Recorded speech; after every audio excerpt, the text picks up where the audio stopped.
ചേച്ചിക്ക് ദേഷ്യം വരും. കഴിക്കേ. ആ അമ്മ ഇത് കണ്ടോ? ഈ കുഞ്ഞുണ്ണി കഴിക്കുന്നില്ല. കഴിക്കുമോനെ. അമ്മയ്ക്ക് ഇനി കഞ്ഞി വേണോ? വേണ്ട, മോള് കഴിച്ചോ. ഞാൻ പിന്നെ കഴിച്ചോളാം.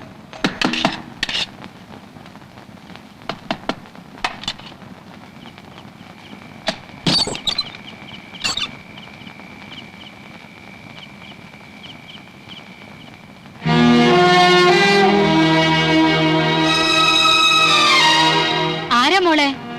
അത് ആശുപത്രിന്ന് അമ്മേ. എന്ത് വേണം? ഒന്നും വേണ്ടിയിട്ടല്ല. സിസ്റ്റർ പോകുന്നതിന് ശേഷം ഞാനും ഇറങ്ങി. എവിടേക്കാ പോകണ്ടെന്ന് അറിയില്ലല്ലോ. എല്ലാവരുടെയും മുമ്പിൽ വെച്ച് പോലീസ് കൊണ്ടുപോകുന്നത് താങ്ങാനാവില്ല. ഞാൻ ആശുപത്രിയുടെ വെളിയിൽ നിന്ന് നോക്കിയായിരുന്നു. ഇതുവരെ ആരും വന്നില്ല. അത്രയെങ്കിലും കരുണ കാട്ടിയല്ലോ, നന്ദി. ഇത് പറയാനാണോ ഇപ്പൊ ഇങ്ങോട്ട് വന്നത്? അല്ല, നിർമ്മല ചോദിച്ച ചോദ്യത്തിന് നിർമ്മല തന്നെ ഉത്തരം കണ്ടെത്തിയല്ലോ. പഠിച്ച കള്ളൻ, ബോൺ ക്രിമിനൽ. ശരിയാണ്, ഒക്കെ ശരിയാണ്. എങ്കിൽ പിന്നെ വേറെ എന്ത് കാര്യം പറയാനാണ് ഈ രാത്രി ഇവിടെ വന്ന് ശല്യം ചെയ്യുന്നത്? ജീവിക്കാൻ മറ്റു വഴിയില്ലാതായപ്പോ ഈ തട്ടിപ്പ് ചെയ്തു പോയതാണെന്ന് ന്യായീകരിക്കാൻ വന്നതാണോ? അവനെ കണ്ടോ? എന്റെ കൂടെ പറഞ്ഞതാ. 6 കൊല്ലമായി കിടക്കുന്ന കിടപ്പാണ്. ബോംബെയിൽ ഒരു ന്യൂറോ സർജനെ കാണിക്കാൻ വേണ്ടി പല ഡോക്ടർമാരും പറഞ്ഞു. സാധിച്ചില്ല, പണമില്ലാത്തതുകൊണ്ട്. പണം ഉണ്ടാക്കാൻ വേണ്ടി എനിക്കും വഴിവിട്ട് വല്ലതും ചെയ്യാമായിരുന്നു. എന്നിട്ടിതുപോലെ ന്യായീകരിച്ചാൽ മതിയല്ലോ. ഇല്ല, ഒന്നും ഞാൻ ന്യായീകരിക്കുന്നില്ല. ചിലപ്പോ ജന്മനാ തന്നെ എന്നിലൊരു കള്ളൻ ഒളിച്ചിരുന്നിട്ടുണ്ടാവണം. പക്ഷേ ഒന്ന് മനസ്സിലാക്കണം, എന്റെ വിജയം, എന്റെ നിലനിൽപ്പ്, അതിനുവേണ്ടി ഒന്നും ഞാൻ ഇതുവരെ ചെയ്തിട്ടില്ല. 4-5 മനുഷ്യാത്മാക്കളെ ഒരു കൂട്ട മരണത്തിൽ നിന്ന് രക്ഷിക്കാൻ മറ്റൊരു വഴിയും എന്റെ തലച്ചോറിൽ തോന്നിയില്ല. അതുകൊണ്ട് മാത്രം. കുറച്ച് പണം, അത് കിട്ടുന്നതുവരെ നിൽക്കാനായിരുന്നു ഉദ്ദേശം. ഇനി വേണ്ട. നിർമ്മല ആശുപത്രിയിൽ പോകണം. ഇനി എന്റെ ശല്യം ഉണ്ടാവില്ല. ചിലപ്പോ ഇനി ഒരിക്കലും നമ്മൾ തമ്മിൽ കാണില്ല.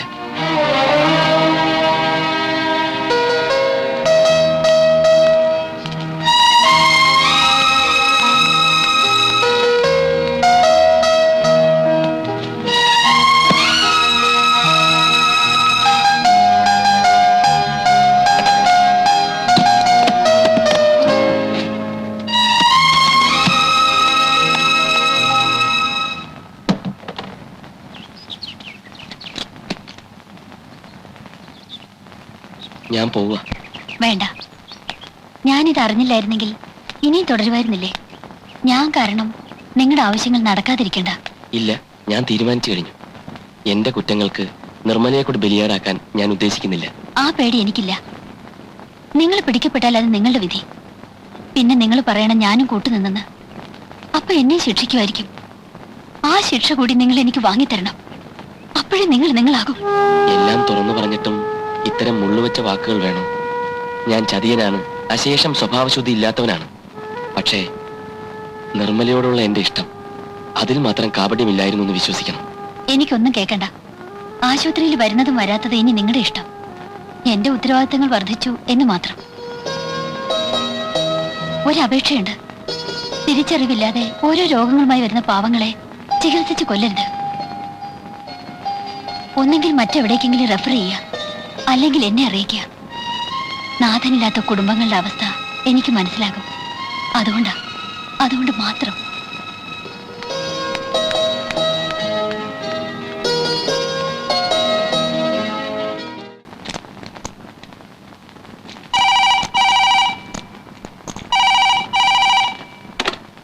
ഹലോ, മൃഗാശുപത്രിയാ? ഇത് ഭ്രാന്താശുപത്രിയാ? ശരിക്കുള്ള നമ്പർ ഡയൽ ചെയ്യടൂ.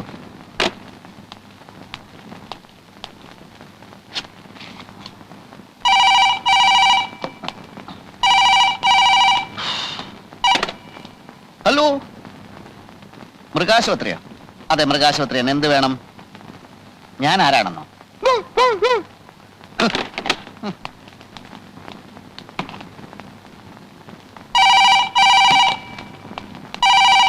താൻ ആരാടോ?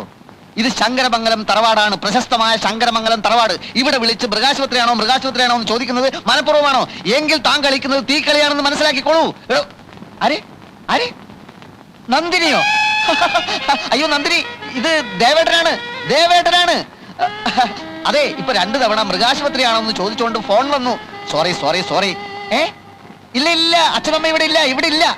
എന്ത് വിശേഷമാണെങ്കിലും എന്നോട് പറഞ്ഞോളൂ. പിന്നെ നമ്മുടെ ആശുപത്രി ഞാൻ ഗംഭീരമായി നടത്തിക്കൊണ്ടിരിക്കുകയാണ്. ഊമക്കത്ത് അത് വെറും നുണയാണ് കേട്ടോ. എന്ത് അടുത്ത ആഴ്ച വരികയാണെന്നോ? Very good. അടുത്ത ആഴ്ച എന്ന് വെച്ചാൽ ബുധനാഴ്ചയോ വെള്ളിയാഴ്ചയോ? Hello hello hello hello hello.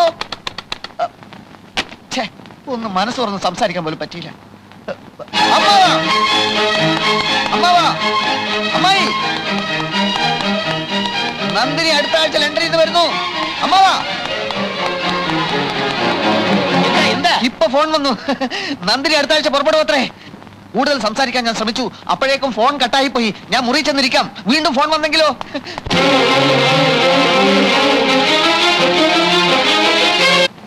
നീ ഇങ്ങോട്ട് വാടി. വിടുന്നേ, ഇങ്ങോട്ട് വരാ. എന്താ നീ കാണിക്കുന്നേ? പിന്നെ ഒരു നാണം. വാ ഇവിടെ. അവിടെ ഇരിക്കെ. പിന്നെ ഒരു പ്രധാന കാര്യം പറയാനുണ്ട്. സാവിത്രി, നന്ദിനി ഉടനെ പറഞ്ഞിങ്ങി എത്തും. ഇനി എന്താ അടുത്ത പരിപാടി? അവളെ ഇങ്ങനെ വെറുതെ നിർത്തിയാ മതിയോ? വെറുതെ നിർത്തുന്നു ആരാ പറഞ്ഞേ? വന്നു കഴിഞ്ഞ് ആശുപത്രിയുടെ ചുമതല അവളെ ഏൽപ്പിക്കണം. അങ്ങനെയല്ലേ തീരുമാനിച്ചത്? എടി മണക്കൂസെ, അതല്ല, അവിടെ കല്യാണക്കാരിയോ? അത് നേരത്തെ തീരുമാനിച്ചതല്ലേ? എന്ത് തീരുമാനിച്ചു? മഹാദേവനെ കൊണ്ട്. നമുക്കൊരു മകളല്ലേ ഉള്ളൂ. എന്റെ അറിവിൽ അത്രേ ഉള്ളൂ. എങ്കിൽ അവളെ കെട്ടുന്നത് മഹാദേവനായിരിക്കില്ല. എന്ത്? സാവിത്രി, ലക്ഷക്കണക്കിന് രൂപ ചെലവഴിച്ച് ഞാൻ പഠിപ്പിച്ച എന്റെ മോളെ കെട്ടുന്നവന് ചില മിനിമം യോഗ്യതകളൊക്കെ വേണമെന്ന് എനിക്ക് നിർബന്ധമുണ്ട്. എങ്കിൽ ഇത്രയും കാലം മഹാദേവനെ ഇട്ട് പന്ത് തട്ടുമ്പോൾ തട്ടിതെന്തിന്? അതോ അവന്റെ സ്വത്തുക്കൾ അന്യാധീനപ്പെട്ടു പോകുന്നത് കാണാൻ എനിക്ക് ദണ്ണമുള്ളതുകൊണ്ടോ? പക്ഷെ പ്രമാണത്തിൽ ഇന്നൊപ്പിടാം നാളെ ഒപ്പിടാന്നൊക്കെ പറഞ്ഞ് അവൻ ഒഴിഞ്ഞു മാറുക.